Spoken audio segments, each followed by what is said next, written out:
नमस्कार बच्चों, कैसे हैं आप? परीक्षा की तैयारी में लगे हुए हैं? बच्चों, किसने सोचा था कि कोरोना काल इतना लंबा हो जाएगा? हमने कभी ऐसा नहीं सोचा था कि यह समय इतना अधिक लंबा खिंच जाएगा कि विद्यालय नहीं खुल पाएंगे और हमें ऑनलाइन कक्षाओं के द्वारा ही पूरा का पूरा पाठ्यक्रम समाप्त करना पड़ेगा और अपनी तैयारी अपने दम पर करनी पड़ेगी। और इसके लिए जो हमारे नीति निर्धारक हैं वे भी समय समय पर परीक्षा के प्रारूप में पाठ्यक्रम में बदलाव लाते जा रहे हैं। जैसे पहले हमारी जो पूरक पाठ्य पुस्तक है अंतराल भाग 2, उसमें से 12 अंक का प्रश्न पत्र आता था और वह वर्णनात्मक होता था। परंतु अब इसमें जो हमारा प्रश्न पत्र है वह वर्णनात्मक प्रश्नों वाला तो हट ही गया। अब इसमें वस्तुनिष्ठ प्रश्नों को ही पूछा जाने वाला है और ये 12 अंकों के नहीं, केवल 7 अंकों के रह गए हैं। तो जैसे जैसे परीक्षा का प्रारूप बदलेगा वैसे वैसे हमें अपनी तैयारी का तरीका भी बदलना होगा। अब हमें लंबे प्रश्नों पर, वर्णनात्मक प्रश्नों पर अधिक जोर नहीं देना क्योंकि वो पूछे ही नहीं जाने। वस्तुनिष्ठ प्रश्नों की तैयारी करनी है। तो इसी कारण आज इस वीडियो में मैं आपके लिए अंतराल भाग 2 यानी पूरक पाठ्य पुस्तक जो है उसके शुरू के 2 पाठों के वस्तुनिष्ठ प्रश्न लेकर के उपस्थित हुई हूँ, क्योंकि कुल 4 पाठ हैं और यदि हमने 2-2 पाठ कर लिए तो 2 वीडियो में हमारे कम से कम वस्तुनिष्ठ प्रश्नों के 7 अंक तो पक्के हो जाएंगे।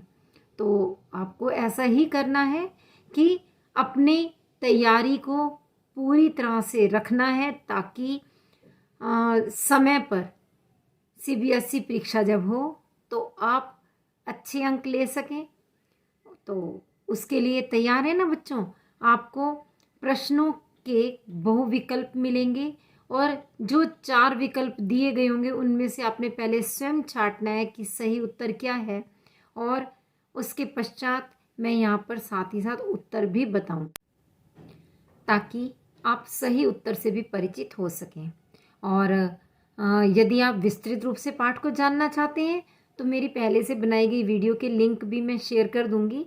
आपको डिस्क्रिप्शन बॉक्स में उनके लिंक मिल जाएंगे। आप उन्हें देख करके पाठ को अच्छी तरह से समझ सकते हैं और इस तरह केवल 2 वीडियो के द्वारा आप अपनी ये किताब पूरी तैयार कर सकते हैं। तो शुरू करते हैं बच्चों। पहला पाठ सूरदास की झोपड़ी, जिसका पहला प्रश्न है सूरदास की झोपड़ी पाठ के लेखक कौन है? 4 विकल्प सुनिए। क रामचंद्र शुक्ल, ख प्रेमचंद, ग संजीव या फिर घ प्रेमघन। तो सही उत्तर है ख प्रेमचंद। दूसरा प्रश्न सूरदास की झोपड़ी किस उपन्यास का अंश है? क रंगभूमि, ख गोदान, ग निर्मला या फिर घ गबन। तो सही उत्तर क्या है? क रंगभूमि। प्रश्न नंबर 3, इस पाठ में सूरदास डैश है, क्या है? कवि, लेखक, अंधा भिखारी या फिर नाटककार। तो सही उत्तर क्या होगा? अंधा भिखारी, यानी विकल्प संख्या ग। और चौथा प्रश्न निम्नलिखित में से सूरदास की कौन सी अभिलाषा नहीं थी?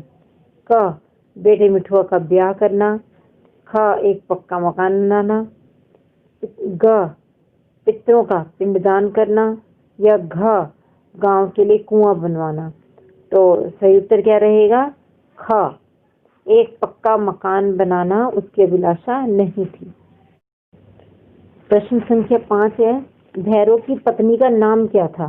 क सावित्री, ख सुभागी, ग सुनिधि या फिर घ सुरुचि।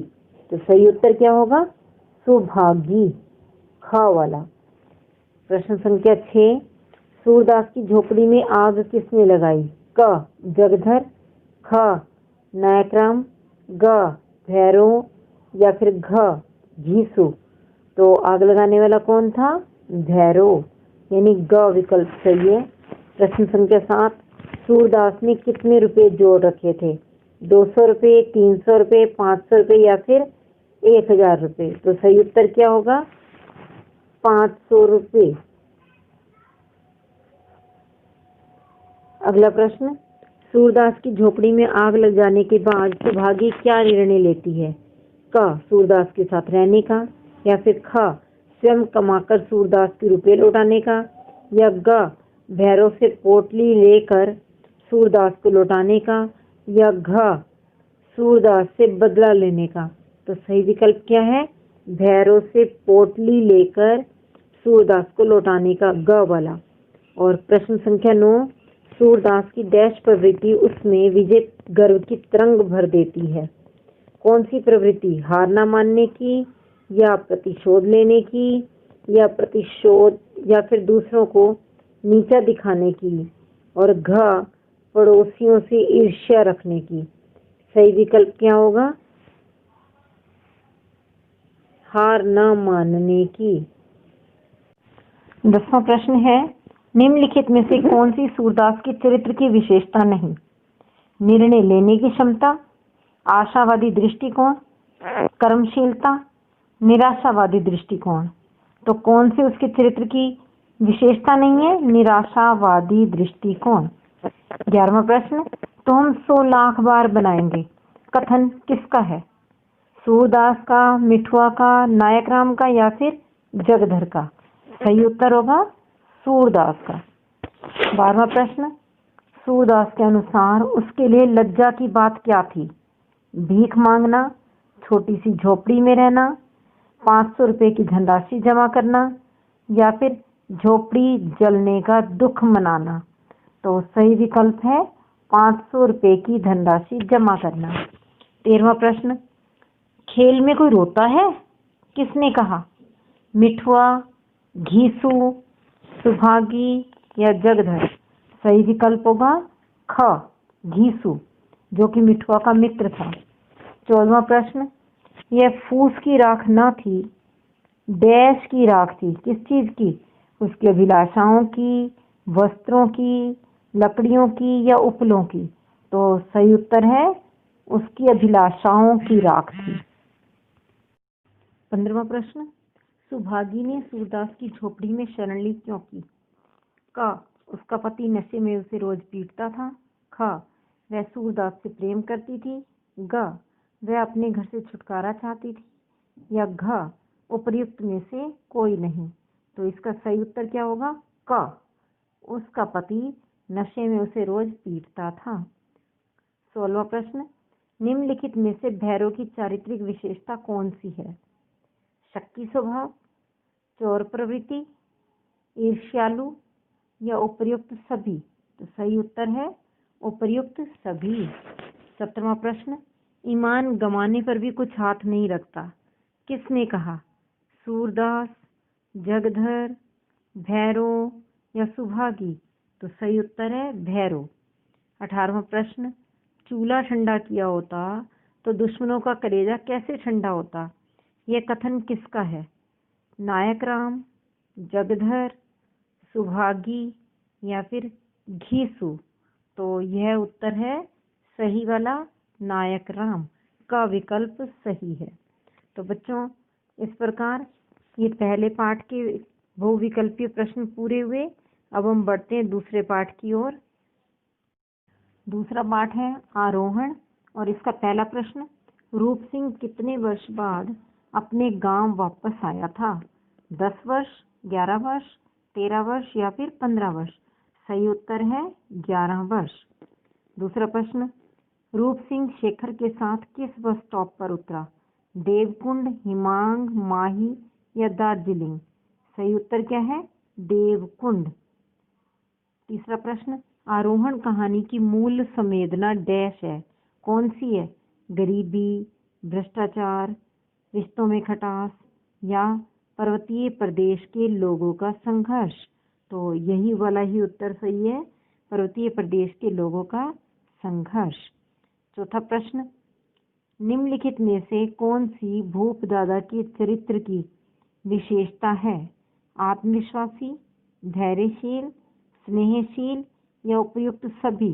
तो सही उत्तर होगा उपर्युक्त सभी। आगे हम देखते हैं प्रश्न संख्या 5। भूप दादा ने रूप सिंह को बचपन की किस कहानी की याद दिलाई? तोता और मैना की, शेर और चूहे की, गीध और चिड़िया की, या हाथी और दर्जी की? तो सही उत्तर क्या है? गीध और चिड़िया की।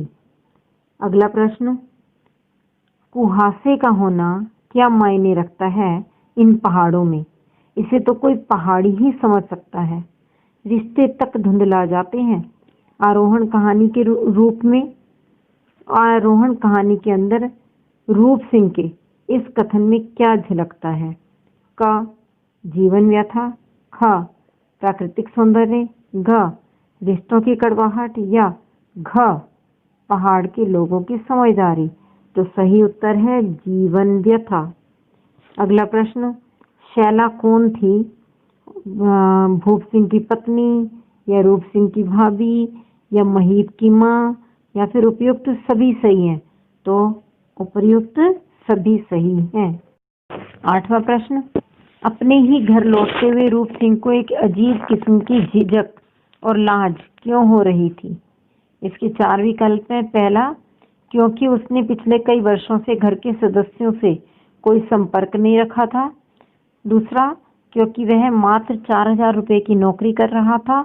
तीसरा, क्योंकि उसके साथ शेखर कपूर भी था जो उसके गॉडफादर कपूर साहब का बेटा था। या फिर चौथा, क्योंकि अब वह स्वयं को गांव का कहलवाना नहीं चाहता था। तो इसका सही उत्तर है विकल्प का, क्योंकि उसने पिछले कई वर्षों से घर के सदस्यों से कोई संपर्क नहीं रखा था। प्रश्न संख्या 9, आरोहण कहानी की मूल समस्या क्या है? क, पर्वतीय प्रदेशों में प्राकृतिक आपदा, ख, सुविधाओं की कमी, ग, संघर्षपूर्ण जीवन, या फिर घ, उपर्युक्त सभी? सही उत्तर होगा उपर्युक्त सभी। 10वां प्रश्न, आरोहण कहानी के लेखक कौन है? क, प्रेमचंद, ख, संजीव, ग, डॉक्टर विश्वनाथ त्रिपाठी, या फिर घ, प्रभाष जोशी? तो सही उत्तर है ख, संजीव। 11वां प्रश्न, निम्नलिखित में से भूप दादा की कौन सी विशेषता नहीं है? आत्मविश्वासी, परिश्रमी, ईर्ष्यालु, धैर्यशील? सही उत्तर है ग, ईर्ष्यालु नहीं है ना।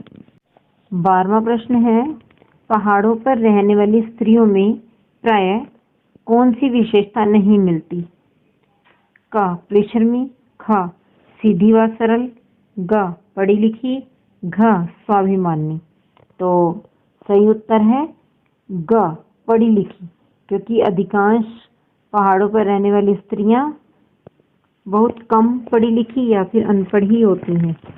प्रश्न संख्या 13, निम्नलिखित में से कौन सी पत्थर की जाति नहीं है? सिलिका, ग्रेनाइट, ग्रेफाइट, या सिलिकॉन? सही उत्तर है ग्रेफाइट। अगला, रूप सिंह के गांव का नाम क्या है? देवकुंड, माही, हिमांग, या हेमकुंड? सही उत्तर है ख, माही। अगला प्रश्न, हीरू और वीरू किसके नाम थे? घोड़ों के, शेखर कपूर के दोस्तों के, गांव के लोगों के, या सैलानियों के? तो ये दोनों उन घोड़ों के नाम थे जिन पर चढ़कर शेखर और रूप सिंह ऊपर पहाड़ पर गए थे। हाँ, तो क्या लगता है बच्चों, आपको ये 2 पार्ट अच्छे से आ गए, तैयार हो गए आपके 2 पार्ट? तो ठीक है, बाकी के अगले 2 पार्ट हम अगली वीडियो में कर लेते हैं। इस तरह आपकी ये पूरी पुस्तक तैयार हो जाएगी। और यदि किसी प्रश्न में आपकी कोई शंका रह गई है तो आप मुझसे वो कमेंट बॉक्स में लिख करके पूछ लीजिए, वो मैं आपको बताऊंगी, उस शंका का निवारण करूंगी। और यदि आपको इस वीडियो में दी गई जानकारी अच्छी लगी, आपके लिए लाभदायक सिद्ध हुई, तो इसे लाइक कीजिए, शेयर कीजिए और साथ ही बेल आइकॉन को भी ज़रूर दबाइएगा, ताकि मेरी अगली वाली वीडियो के अपडेट्स आप तक तुरंत पहुंच जाए। धन्यवाद।